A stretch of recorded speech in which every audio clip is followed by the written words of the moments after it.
नमस्कार, आप देख रहे हैं इंडिया टीवी। आपके साथ मैं हूं मीनाक्षी जोशी। बिहार वोटर लिस्ट की फर्स्ट कॉपी बस अब से थोड़ी ही देर में आपके मोबाइल फोन, आपके लैपटॉप और आपके कंप्यूटर पर होगी, क्योंकि थोड़ी देर में इलेक्शन कमीशन वोटर लिस्ट की ड्राफ्ट कॉपी अपने वेबसाइट पर अपलोड करने जा रही है। बिहार में वोट बैंक की लड़ाई अब शुरू होगी। इस लिस्ट से किसका वोट बैंक आउट होने जा रहा है, कितने मुस्लिमों का नाम कटा, कितने यादवों का नाम कटा, ब्राह्मण, राजपूत, भूमिहार और कायस्थ का वोट कटा, तो किससे मिलेगा फायदा, किसका होगा नुकसान। आज बिहार के सीमांचल का एम फैक्टर, किशनगंज, अररिया और कटिहार के वोट मैटर से आरजेडी और कांग्रेस में क्यों है टेरर, सब कुछ बताऊंगी। लेकिन सबसे पहले आपको बता दूं इस वक्त की बड़ी खबर। अब से थोड़ी देर में चुनाव आयोग वोटर लिस्ट की ड्राफ्ट कॉपी वेबसाइट पर अपलोड करने जा रही है। साथ ही चुनाव आयोग बिहार के 38 जिलों के राजनीतिक दलों के प्रतिनिधियों को भी इसकी कॉपी मुहैया कराएगी, ताकि ये हर वोटर का नाम जांच कर सके। अगर किसी को ये लगता है कि उसका नाम वोटर लिस्ट में नहीं है, तो इसके लिए उसे बकायदा 1 महीने का पूरा वक्त है। वो 2 अगस्त से लेकर 1 सितंबर तक चुनाव आयोग के कैंप में जाकर अपना नाम क्लेम कर सकता है। फॉर्म 6 भरकर वो अपना नाम जुड़वा भी सकता है। तो एफआईआर पर संग्राम है। ड्राफ्ट वोटर लिस्ट आज अब से थोड़ी देर में कभी भी इलेक्शन कमीशन वेबसाइट पर अपलोड कर देगा। बिहार विधानसभा चुनाव से पहले वोटर लिस्ट रिवीजन पर जबरदस्त सियासी बवाल मचा हुआ है। पटना से लेकर दिल्ली तक प्रोटेस्ट हो रहा है, क्योंकि आज जो वोटर लिस्ट जारी हो रही है, संसद में आज भी इस पर जबरदस्त हंगामा हुआ। नए वोटर लिस्ट में बिहार में 65 लाख वोटर्स के नाम काट दिए गए हैं। वोटर लिस्ट में लगभग 7% वोटर्स के नाम कट सकते हैं। हर सीट पर एवरेज देखा जाए तो लगभग 23,000 वोटर घटेंगे। इसका सीधा असर 176 सीटों पर पड़ सकता है। अगर रीजन वाइज हम देखें तो सीमांचल में कुल 24 सीटें हैं, इसमें 13 सीटों पर इंपैक्ट होगा। मिथिलांचल की 82 सीटों में से 64 पर इसका सीधा असर होगा, तो मगध के 70 और भोजपुर की 67 सीटों में से 51 सीटों पर इसका इंपैक्ट दिखाई देगा। जिन 176 सीटों पर असर दिखेगा, उनमें से 89 सीटें एनडीए के पास है, तो 83 सीटें महागठबंधन के पास है। 4 सीटें ऐसी हैं जो अन्य के खाते में है। इसे लेकर विपक्ष चुनाव आयोग पर वोट की चोरी का आरोप लगा रहा है। 100% प्रूफ के साथ बोल रहा हूं, ठीक है। और आप सबको पता लग जाएगा, जैसे ही हमने ये रिलीज किया, पूरे देश को पता लग जाएगा कि इलेक्शन कमीशन वोटर चोरी करा रहा है। किसके लिए करा रहा है, किसके लिए करा रहा है? बीजेपी के लिए करा रहा है। ओपन एंड शट है, नो क्वेश्चन। हमें मध्य प्रदेश में सस्पिशन था, लोकसभा में सस्पिशन था, महाराष्ट्र में वो थोड़ा आगे गया, स्टेट लेवल पे हमें लगा कि यहां पे चोरी हुई है। वोटर एडिशन हुआ था, 1 करोड़ वोटर्स ऐड हुए थे। फिर हम थोड़ा डिटेल में गए, हमने कहा देखो अब इलेक्शन कमीशन तो मदद नहीं कर रहा है, तो थोड़ी ग्रैन्युलैरिटी में जाना है, गहराई में जाना है। तो हमने अपना ही इन्वेस्टिगेशन करवाया, उसमें 6 महीने लगे, और जो हमें मिला है वो एटम बॉम्ब है। मतलब एटम बॉम्ब है, फटेगा तो आप इलेक्शन कमीशन आपको दिखेगा नहीं हिंदुस्तान में। मैं ये बड़ी सीरियसली बोल रहा हूं। जो भी ये काम कर रहे हैं, ठीक है, इलेक्शन कमीशन में जो भी ये काम कर रहे हैं, right from the top to the bottom, आप एक बात याद रखिए, आपको हम छोड़ेंगे नहीं। कुछ भी हो जाए हम छोड़ेंगे नहीं आपको, क्योंकि आप हिंदुस्तान के खिलाफ काम कर रहे हो। ये ट्रीजन है और कम, इससे कम नहीं है। तो आप याद रखिए, आप याद रखिए, आप कहीं भी हो, रिटायर्ड हो, कुछ भी हो, ठीक है, हम आपको ढूंढ के निकालेंगे। अब राहुल गांधी कह रहे हैं कि एक एटम बम है जो फोड़ेंगे तो फिर सारे खुलासे एक एक करके सामने आएंगे। तो मैं आज आपको बताती हूं कि ये वोटर लिस्ट रिवीजन क्यों जरूरी है, जिसे लेकर विपक्ष इतने सारे सवाल खड़े कर रहा है। उसका औचित्य क्या है, उसकी जरूरत क्यों है। एक ताजा उदाहरण मैं आपके सामने रखने जा रही हूं। बांग्लादेश की एक मॉडल, बहुत गौर से सुनिएगा, बांग्लादेश की एक मॉडल है, नाम है शांता पॉल। वो वीजा लेकर भारत आई। वीजा एक्सपायर हो गया, पासपोर्ट एक्सपायर हो गया, लेकिन शांता पॉल भारत में ही रही। बांग्लादेशी नागरिक का पैन कार्ड भी भारत में बन गया। ममता दीदी के राज में वोट का आधार भी मिल गया, घर भी खरीद लिया, रील भी बना ली, सोशल मीडिया पर सब कुछ वायरल भी हो गया और सब कुछ खुलेआम हो रहा है। फिर भी ममता दीदी ये कहती हैं कि बंगाल में एसआईआर नहीं होने देंगी। क्यों स्पेशल इंटेंसिव रिवीजन की जरूरत है? भारत का असली नागरिक कौन है, कौन फर्जी है, वो बंगाल की इस बांग्लादेशी शांता से आपको समझ में आ जाएगा। बांग्लादेश की मॉडल बंगाल में कैसे बन गई वोटर? घुसपैठिया मॉडल का बंगाल में कैसे बन गया आधार? बांग्लादेश की घुसपैठिया मॉडल कैसे हुई बेनकाब? যারা উল্টাপাল্টাভাবে গাড়ি চালান এই পোস্টটা তাদের জন্য।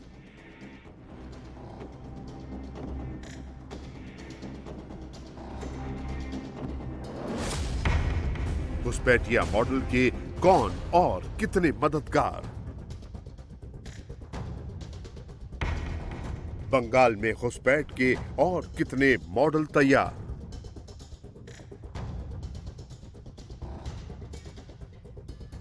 इस बांग्लादेशी मॉडल का नाम शांता पॉल है, जिसने बांग्लादेश में मॉडलिंग की, एक्टिंग की, कई टीवी चैनल और शो में एंकरिंग की, कई ब्यूटी कॉन्टेस्ट में हिस्सा लिया और खिताब जीता। वो वीजा लेकर भारत आती है और फिर उसके बाद वो वापस बांग्लादेश नहीं लौटती है। शांता पॉल का वीजा एक्सपायर हो जाता है, लेकिन इसके बावजूद वो भारत में ही रहती है। भारत में रहने के लिए फर्जी दस्तावेज तैयार करवाती है, यहाँ किराए पर रहती है, वीडियो बनाती है, सोशल मीडिया पर शेयर भी करती है। अब उसे कोलकाता पुलिस ने गिरफ्तार किया है। शांता पॉल के पास से एक नहीं दो आधार कार्ड बरामद होते हैं। एक आधार कार्ड पर उसका पता कोलकाता है, जबकि दूसरे पर बर्धमान का एड्रेस है। उसके पास से एक भारतीय वोटर कार्ड बरामद हुआ है। इसके अलावा एक राशन कार्ड भी मिला है। वो कोलकाता के जादवपुर इलाके में किराए के मकान में रहती थी।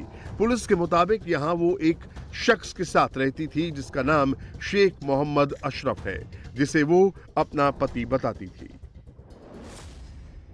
6A विक्रमगढ़ जादवपुर और इसी फ्लैट पे रेंट पे रहती थी शांता पॉल, जो कि बांग्लादेश के एक मॉडल है, जिन्हें गिरफ्तार भी कर लिया गया है, जिनके पास से काफी सारे भारतीय डॉक्यूमेंट भी बरामद किया गया है। इसके साथ साथ बांग्लादेशी डॉक्यूमेंट भी उनके पास से बरामद कर लिया गया है पुलिस के तरफ से। और ये जो फ्लैट है फिलहाल के लिए यहाँ पर लॉक एंड की किया हुआ है, ताला लगा हुआ है और फिलहाल ये फ्लैट भी वैकेंट है। तो जैसे कि पड़ोसियों का कहना है कि यहाँ पर वो 2024 के जनवरी मंथ से रहते थी और इसके साथ साथ उनके जो हस्बैंड है अशरफ, वो भी 6-7 महीना बाद आते थे, क्योंकि वो मर्चेंट नेवी में काम करते थे, यही पड़ोसियों का कहना है। और इसके साथ साथ 2024 के जनवरी से इसी फ्लैट में शांता पॉल रहती थी। बांग्लादेश की फेमस मॉडल वीजा लेकर भारत आती है। भारत में फर्जी दस्तावेज के सहारे pan card, Aadhaar card, voter I card, ration card तक बनवा लेती है और किसी भी एजेंसी को भनक तक नहीं लगती। अदालत ने उसे 8 अगस्त तक कोलकाता पुलिस की कस्टडी में भेज दिया है। कोलकाता पुलिस अब ये जानने की कोशिश कर रही है कि बांग्लादेशी मॉडल ने आधार कार्ड कैसे बनवाया, फर्जी दस्तावेज बनवाने में किस किस ने मदद की, शांता पॉल के साथ रहने वाला लड़का कौन था, अवैध रूप से भारत में रहने का मकसद क्या था, मॉडल शांता पॉल ने वीजा रिन्यू क्यों नहीं कराया।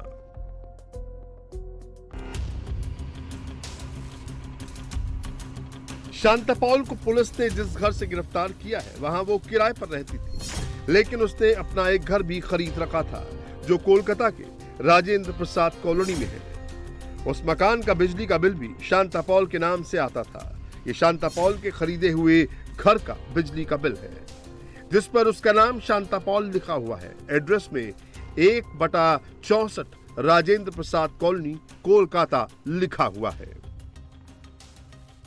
उनका खरीदा हुआ एक फ्लैट है जो कि राजेंद्र प्रसाद कॉलोनी में उनका जो इलेक्ट्रिसिटी बिल है वो इलेक्ट्रिसिटी बिल भी हमारे पास है, जिसमें क्लियरली उनका नाम भी लिखा हुआ है शांतापाल, यानी कि ये जो फ्लैट है ये फ्लैट उन्हीं का खरीदा हुआ फ्लैट, यानी कि वो एक फ्लैट में रेंट में रहती थी। इसके अलावा ये जो फ्लैट के सामने हम लोग इस वक्त है, इसी का 4th फ्लोर में और एक फ्लैट है जो शांतापाल खुद ने खरीदी थी और ये इसी फ्लैट में वो जाती आती भी रहती थी। पुलिस के जांच पड़ताल पे ये पता चल पाया है कि राजेंद्र प्रसाद कॉलोनी में उनका एक खुद का फ्लैट है, जो कि ये फ्लैट, इस फ्लैट में लगातार हम लोग कई बार बेल भी बजाया, लेकिन ये अंदर से कोई रिस्पांस नहीं आ रहा है या फिर कोई घर पर है नहीं, तो लगातार यहाँ पर वो आती जाती रहती थी। ऐसे ही पुलिस के जो जांच पड़ताल में सामने आया है कि शांतापाल का ये खुद का खरीदा हुआ फ्लैट, तो ये जो फ्लैट उन्होंने खरीदा, कैसे खरीदा, ये भी काफी सारे सवाल पैदा हो रहा है, क्योंकि उनके पास जो दस्तावेज था वो दस्तावेज तो फेक है, तो फेक दस्तावेज के जरिए कैसे वो फ्लैट खरीद सकती है,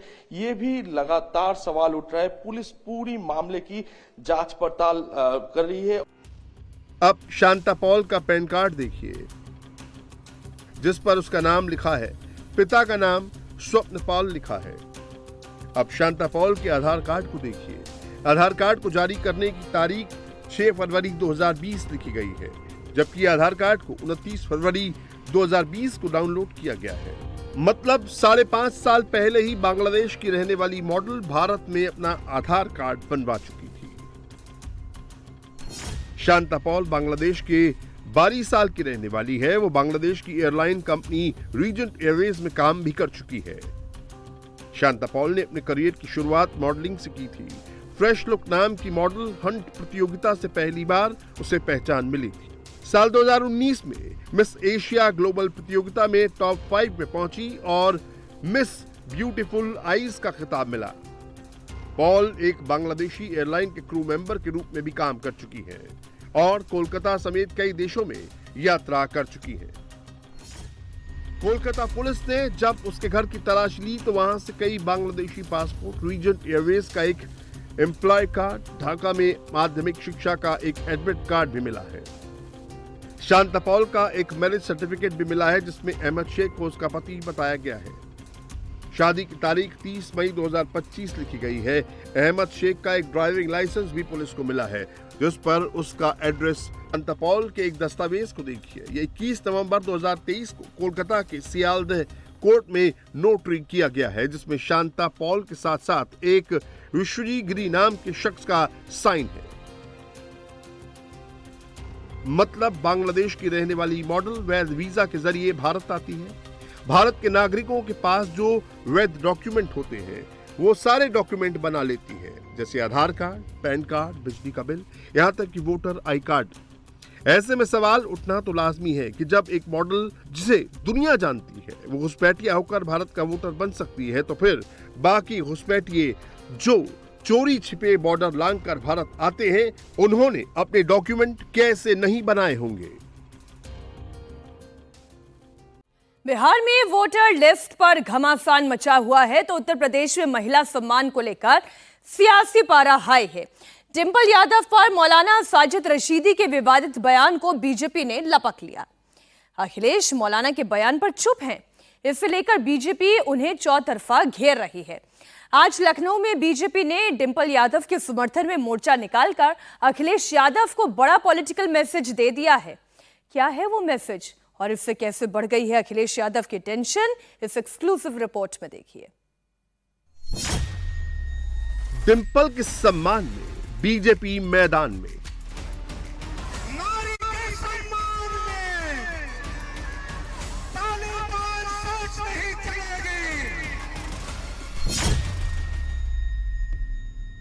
लखनऊ में बीजेपी के प्रोटेस्ट की ये तस्वीरें अखिलेश की परेशानी और बढ़ाने वाली है। डिंपल यादव का धर्म संकट और गहराने वाला है। ये तस्वीरें अखिलेश का पीडीए फॉर्मूला कुंद करने वाली है। मौलाना साजिद रशीदी का डिंपल यादव पर विवादित बयान अखिलेश के लिए कुछ ऐसा है कि वो ना निगल पा रहे हैं ना उगल पा रहे हैं, और बीजेपी इस बात को अच्छे से समझ रही है कि मौलाना के खिलाफ अखिलेश मुंह नहीं खोलेंगे। वो पत्नी के कपड़ों पर की गई टिप्पणी पर कुछ नहीं बोलेंगे, लेकिन मामला महिला सम्मान से जुड़ा है, इसीलिए बीजेपी ने इसे अब बड़ा मुद्दा बनाते हुए मोर्चा खोल दिया है। लखनऊ में आज बीजेपी डिंपल के समर्थन में सड़क पर उतर आई। बीजेपी के सरोजिनी नगर से विधायक राजेश्वर सिंह की अगुवाई में मार्च निकाला। इसमें करीब 2000 महिलाएं शामिल हुईं। इस मोर्चे को डिंपल के सम्मान में भारतीय नारी मैदान में नाम दिया गया। कितनी संख्या में यहाँ पर महिलाएं हैं, लड़कियां हैं, वो अपनी बातों को यहाँ पर कहने के लिए मौजूद हैं। और जो ये प्रोटेस्ट है वो इसी बात को लेकर के है कि भले ही नारी है, लेकिन जब बात आती है परिधान की, पहनने की, तो इस तरीके के ओछे अगर कमेंट किए जाएंगे तो निश्चित तौर पर महिलाओं के जो सम्मान है उसको भी ठेस पहुंचेगी। और आप देखेंगे बड़ी संख्या में जहां तक आपकी नजर जाएगी भारतीय तिरंगा लिए हुए ये महिलाएं फिलहाल इस प्रोटेस्ट को करने पहुंची हुई हैं। हजारों की संख्या में जो महिलाएं हैं वो इस समय निकली हुई हैं। मैम, किस बात को लेकर सबसे ज्यादा विरोध है? और भारतीय पहचान है साड़ी, साड़ी को लेकर भी कमेंट हुआ है। हम बस इतना ही कहेंगे कि हमारा सनातन धर्म कितने लाखों वर्ष से है ये कोई बता नहीं सकता है इस पृथ्वी पे, इसका आकलन नहीं है सही। और हमारा परिधान ही साड़ी है, और अगर साड़ी को कोई अभद्र परिधान कहता है तो उसको ये देश, ये समाज और विश्व में रहने वाले हमारे जो है सनातनी उसको कभी माफ नहीं करेंगे। चाहे वो व्यक्ति किसी भी धर्म का हो, मौलाना हो या कोई भी हो, उसको इस दुनिया में जीने का अधिकार नहीं है। वो दोबारा क्या फतवा जारी करेगा, उसको मौत की सजा देनी चाहिए। ये हमारी जो पोशाक है, हमारा जो परिधान है हिंदुओं का, उस पे जो मौलाना ने कहा है बहुत गलत कहा है। हमारे राजेश्वर विधायक जी जो हैं उन्होंने दिखा दिया है कि हमारी नारी एक शक्ति है, नारी हमारी काली भी बन सकती है और हमारी दुर्गा भी है। त्रिशूल जो उठाया हम लोगों ने वो हमारा काली का रूप है। तो मौलाना को सबक सीखना चाहिए। अभी तो केवल सरोजिनी नगर की भी जनता नहीं इकट्ठा है। अगर हमारा समाजवादी पार्टी के लोग इसमें विरोध नहीं कर रहे हैं, लेकिन भारतीय जनता पार्टी उधर आई है विरोध में। क्यों कि समाजवादी पार्टी के जो लोग हैं, अखिलेश यादव, उनको केवल वोट बैंकिंग की वजह से वोट उनके कम हो जाएंगे, इसलिए वो कर रहे हैं ऐसा कि अपनी पत्नी पर भी उंगली उठी, उस पर भी वो मौन धारण किए हुए। लेकिन हम लोग ऐसे नहीं है, भाजपा के लोग, हम भाजपा के लोग हैं, अपने हिंदुत्व पे जो है काम कर रहे हैं। और हमारी हिंदू नारी पर अगर कोई उंगली उठाएगा तो उसके लिए साक्षात प्रमाण आज माननीय राजेश्वर विधायक जी ने दिखा दिया है। एक तरफ महिला सम्मान पर पार्टी की मुखर छवि पेश की जा रही है तो दूसरी तरफ अखिलेश की चुप्पी को टारगेट किया जा रहा है। बहुत सारे लोग हमारे साथ मौजूद हैं जिन्होंने साड़ी भी पहन रखी है और भारतीय परिधान का जिस तरीके से मखाल उड़ाया गया उसके विरोध में आज सब लोग शामिल हुई हैं। मैम, जिस तरीके से साड़ी को लेकर कमेंट हुआ, डिंपल यादव को लेकर कमेंट हुआ, बड़ा प्रोटेस्ट चल रहा है लखनऊ में, आप क्या कहना चाहती हैं? नहीं, ये तो बहुत गलत है क्योंकि परिधान ही हमारा भारतीय यही है। आज एक को कहने की हिम्मत हुई है, आगे और शब्द भी कहने की हिम्मत होगी। तो जब पहली बार कहा गया तो पहले ही इसका विरोध हो तो ज्यादा अच्छा है। आज परिधान के लिए कहा गया, कल कुछ और कहा जाएगा। और जब हम सदियों से ये पहन ही रहे हैं तो इसको कहने का कोई वो नहीं है, टारगेट किया जाए ये गलत बात है। डिंपल जी समाजवादी पार्टी की सांसद हैं, अखिलेश जी की पत्नी हैं, लेकिन समाजवादी पार्टी विरोध नहीं कर रही है। बात ये पार्टी का नहीं है, ये महिलाओं की इज्जत का भी सवाल है, क्योंकि परिधान को लेके बोला गया है। पार्टी को लेके बोला जाता शायद कोई चुप रहता, पर ये एक महिला को बोला गया, ये गलत तरीका है। आप बताइए, आप यंगस्टर हैं, आपको अगर कैसा लगता है जब इस तरीके का कमेंट सुनने को मिलता है, खासतौर पर पहनावे को लेकर? जैसे कि साड़ी हमारी भारतीय संस्कृति का एक बहुत इम्पोर्टेंट पार्ट है, लेकिन अब उसको लेकर के बोला जा रहा है, महिलाओं को लेकर के बोला जा रहा है।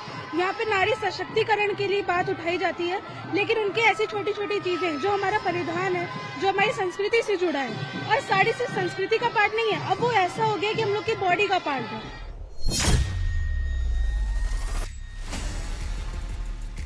डिंपल यादव सपा में सबसे पावरफुल लेडी हैं। ऐसे में मौलाना की उनके लिए अभद्र टिप्पणी से कार्यकर्ताओं में भारी नाराजगी भी है, लेकिन मामले पर ना तो अखिलेश बोलने को तैयार हैं और ना ही डिंपल यादव खुद इस पर कोई सटीक कमेंट कर रही हैं। और करे भी कैसे?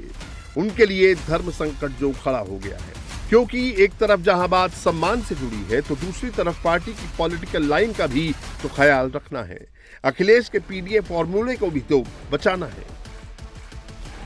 आप हमारे परिधान पे, नारी के परिधान पे कैसे कोई मौलाना बोल सकते हैं?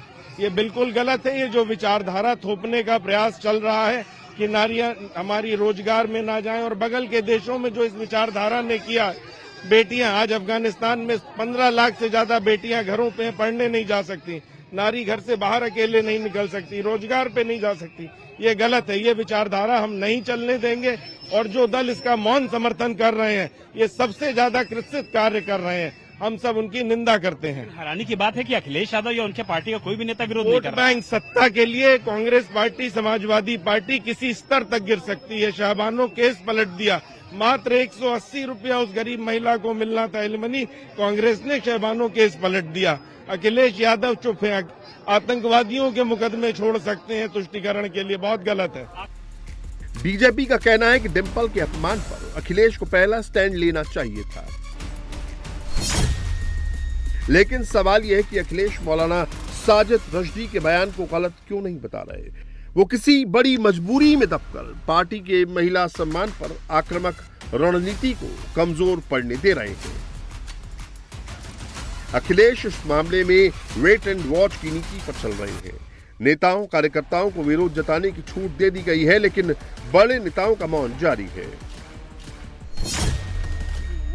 दरअसल अखिलेश की राजनीति पीडीए यानी पिछड़ा, दलित और अल्पसंख्यक की धुरी पर घूम रही है और डिंपल यादव पर विवादित बयान देने वाला मौलाना है एक मुस्लिम धर्मगुरु।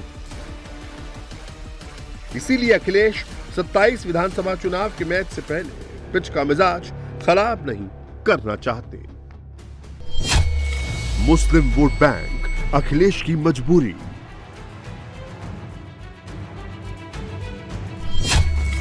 दरअसल यूपी में 20% के करीब मुस्लिम आबादी है, जबकि 11% से ज्यादा यादव है, यानी दोनों मिलकर करीब 31% वोट बैंक है। अखिलेश यादव की ओर मुस्लिम वोटर्स तेजी से शिफ्ट होते दिखाई दे रहे हैं। साल 2017 में 46% मुस्लिम वोट अखिलेश को मिले थे, जबकि 2022 में 79% मुसलमान अखिलेश की साइकिल पर सवार हुए। जाहिर है अखिलेश मुस्लिम वोट बैंक को नाराज नहीं करना चाहते, इसीलिए वो परिवार और महिला सम्मान के मामले में भी बैकफुट पर है। यूपी में विधानसभा की कुल 403 सीट है। इसमें 70 सीटों पर मुस्लिम आबादी 20 से 30% के बीच है, जबकि 73 सीटों पर मुस्लिम आबादी 30% से ज्यादा है। अखिलेश की निगाहें सियासी मजबूरी में झुकी हुई है और इसका फायदा उठाने में बीजेपी कोई कसर नहीं छोड़ रही है। संसद परिसर से लेकर सड़क तक डिंपल के सम्मान में बीजेपी और एनडीए की तरफ से नारेबाजी की जा रही है। बीजेपी का नारी सम्मान का एजेंडा अखिलेश की रणनीति को बड़ा चैलेंज दे रहा है। कितनी ज्यादा शर्मसार करने वाला बयान और इतनी अभद्र टिप्पणी करी गई माननीय सांसद डिंपल यादव जी के खिलाफ, और पूरा का पूरा विपक्ष खुद डिंपल यादव जी के पतिदेव माननीय सांसद अखिलेश यादव जी और उनकी पूरी पार्टी मौन धाड़े हुए है। मैं पूछना चाहती हूँ, क्या तुष्टीकरण की राजनीति को बढ़ावा देना ज्यादा आवश्यक हो गया है बजाय एक महिला के सम्मान में खड़े रहने के? चुनौती मौलाना साजिद रशदी के लिए भी कम नहीं है। उन्होंने डिंपल यादव के मस्जिद में कपड़ों को लेकर विवादित बयान तो दे दिया, लेकिन अब उन्हें जबरदस्त विरोध का सामना करना पड़ रहा है। एक टीवी चैनल के लाइव डिबेट में मौलाना साजिद रशदी को सपा नेताओं ने थप्पड़ तक मार दिया। मारपीट को लेकर मौलाना साजिद रशदी समेत 4 लोगों के खिलाफ मुकदमा दर्ज किया गया है। डिंपल के अपमान को लेकर सपा के नेता आग बबूला है। अखिलेश के लिए यह मामला डबल सिरदर्द साबित हो रहा है, क्योंकि बीजेपी ने अखिलेश की चुप्पी को बड़ा मुद्दा बना लिया है। डिंपल से भी लगातार मौलाना के बयान पर सवाल हो रहा है। अब देखना यह है कि बीजेपी के अटैकिंग तेवर के बीच अखिलेश और डिंपल का रुख क्या रहता है। उत्तर प्रदेश में धर्म परिवर्तन के खिलाफ योगी सरकार की मुहिम जारी है। पहले बलरामपुर में झांगुर गैंग के धर्मांतरण रैकेट को यूपी एटीएफ ने नेस्तनाबूद किया। अब उत्तर प्रदेश में एक और झांगुर कांड सामने आया है। यह भी झांगुर की ही तरह बहरूपिया है। झाड़ फूक की आड़ में धर्मांतरण का धंधा चला रहा था। ये बनारस के हिंदू परिवार की बेटी को धर्म परिवर्तन के लिए दबाव डाल रहा था। किस तरह इस पाखंडी ने पूरे परिवार को परेशान किया, देखिए इस रिपोर्ट में।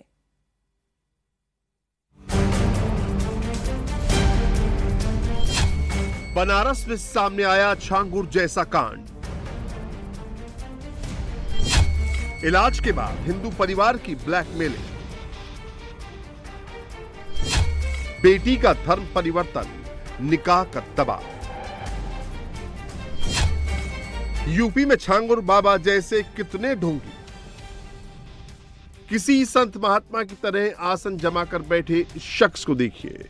गले में माला, माथे पर टोपी और चारों तरफ भक्त। पहली नजर में इसे देखकर कोई भी धोखा खा जाएगा, लेकिन असल में ये ढोंगी और छांगुर की तरह नया बहरूपिया है।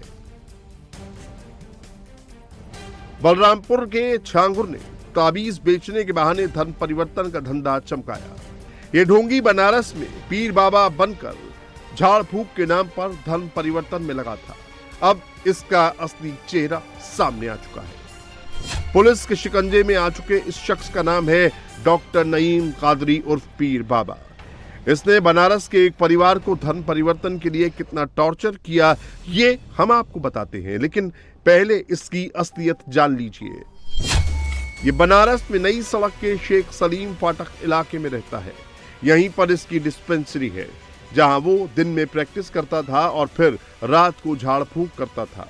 बनारस के सिगरा के जयप्रकाश नगर में रहने वाला एक हिंदू परिवार करीब 10 साल पहले उसके संपर्क में आया।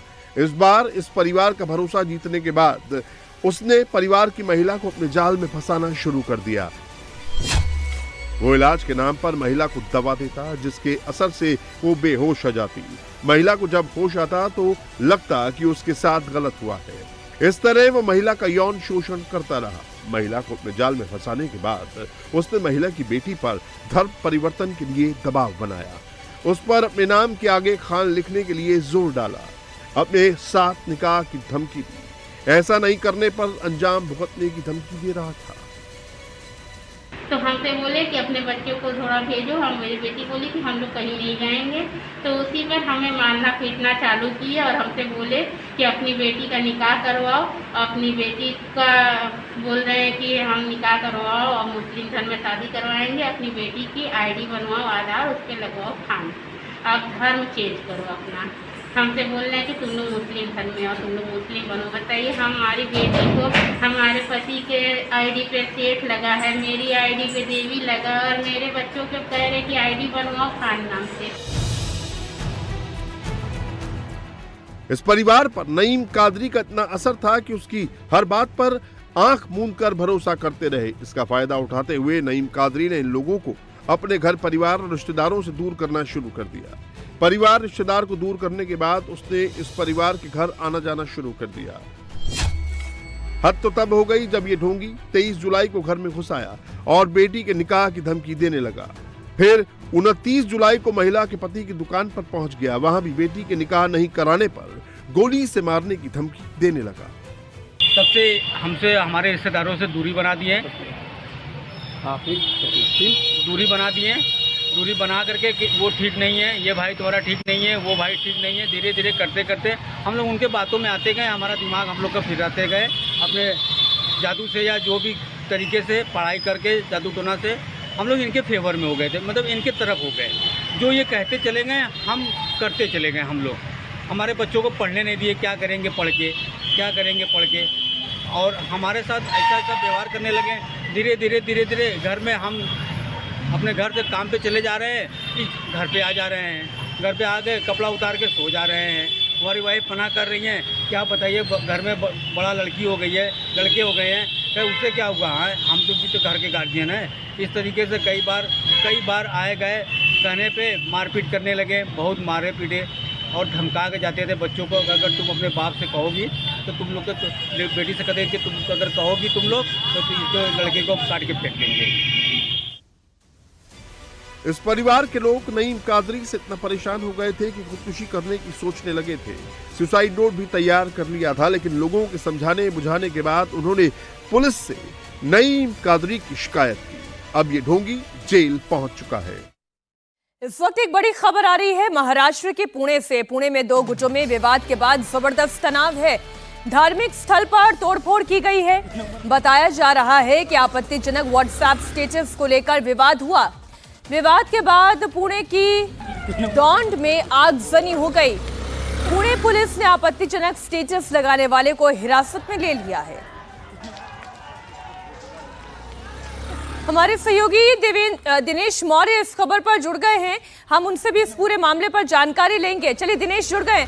दिनेश, ये जो तस्वीरें दिखाई दे रही है, आगजनी हो रही है, किस तरीके की ये विवादित तस्वीर थी, क्यों ये कम्युनल टेंशन हुई?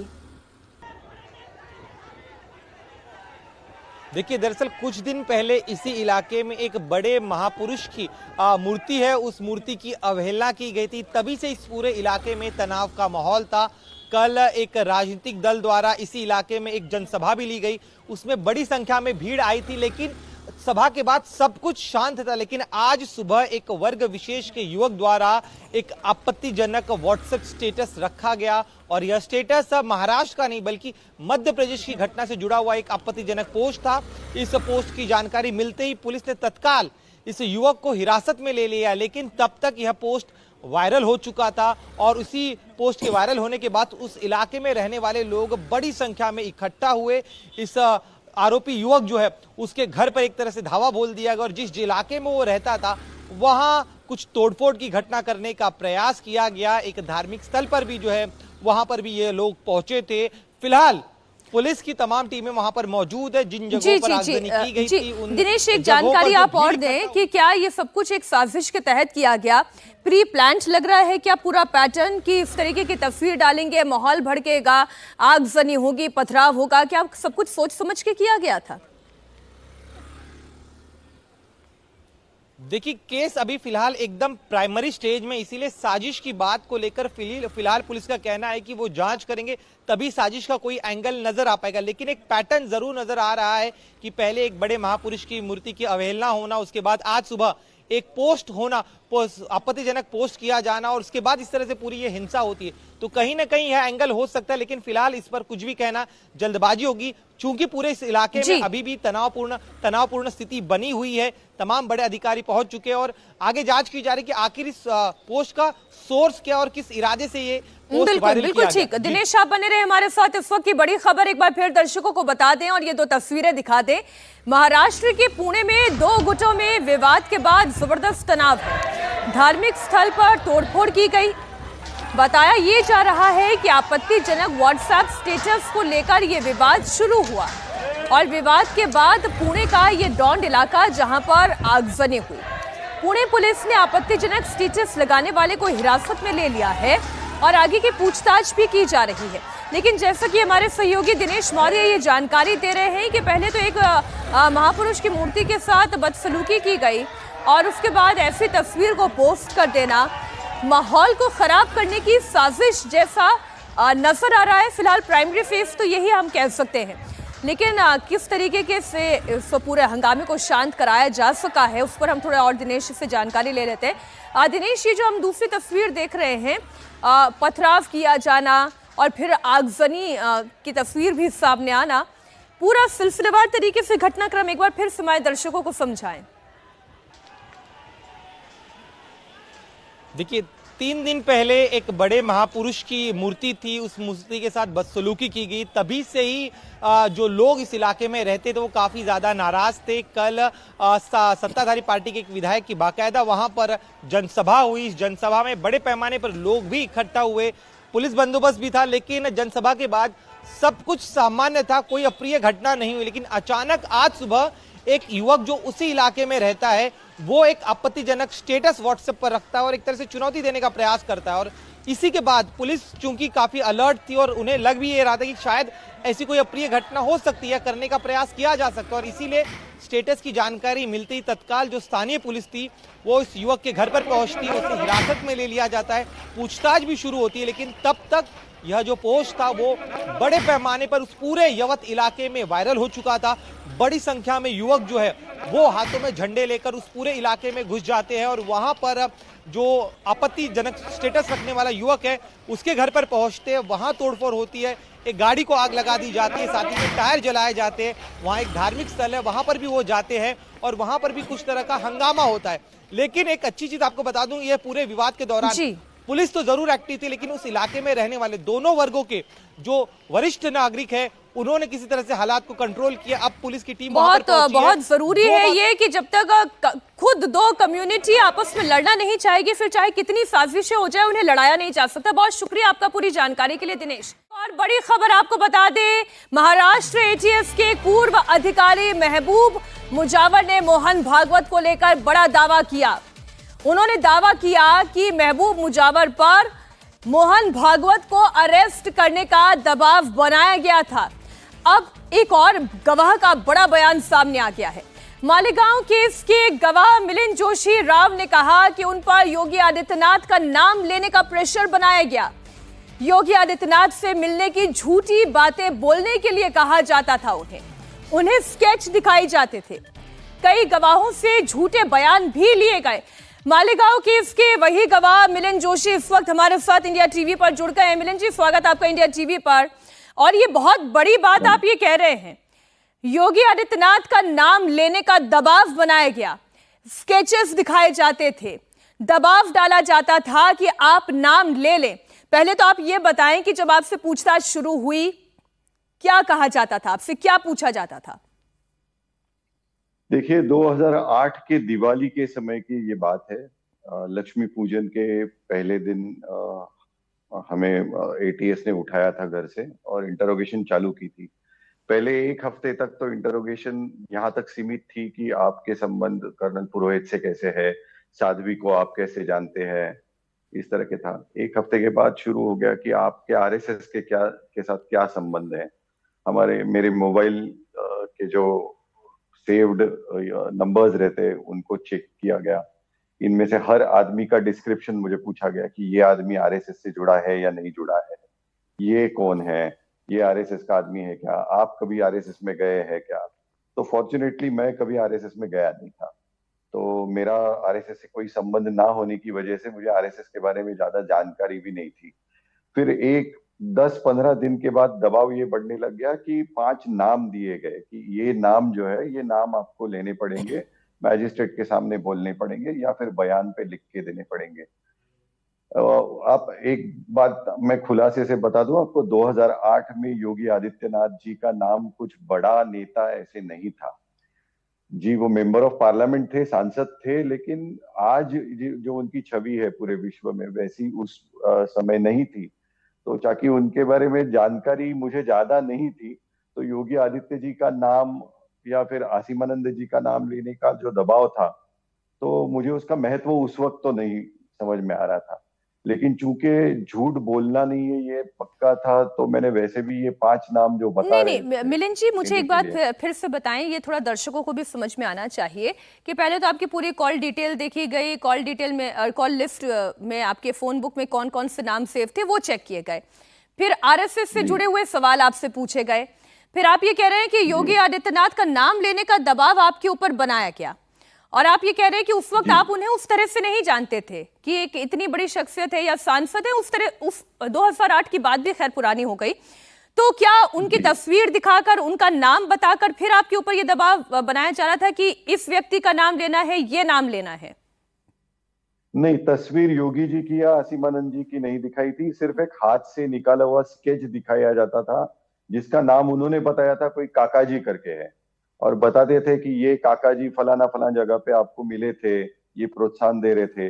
बाकी के जो भी लीडर्स के नाम है, योगी जी का या शिवानंद जी का, वो कहानी ये बताते थे हमको कि आप ऐसे बताओ कि फलाना फलाना शहर में आप गए थे, वहां पे मीटिंग हुई थी अभिनव भारत की, वहां पे ये आए हुए थे, उन्होंने बोला हाँ ये ऐसे ही रिटेलिएट करना चाहिए हिंदुओं ने, उन्होंने प्रोत्साहन दिया। ऐसा बयान वो लिखवा के लेना चाहते थे या बुलवा के लेना चाहते थे, लेकिन तस्वीर नहीं दिखाई थी, सिर्फ एक हाथ से निकाला हुआ स्केच था और उसका नाम उन्होंने ही बताया था कोई काका जी करके है।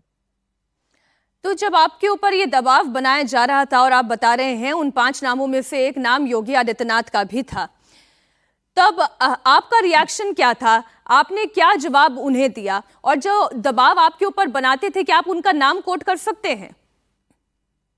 देखिए, अलग अलग ऑफिसर्स और कॉन्स्टिब्यूलरी के लोग थे।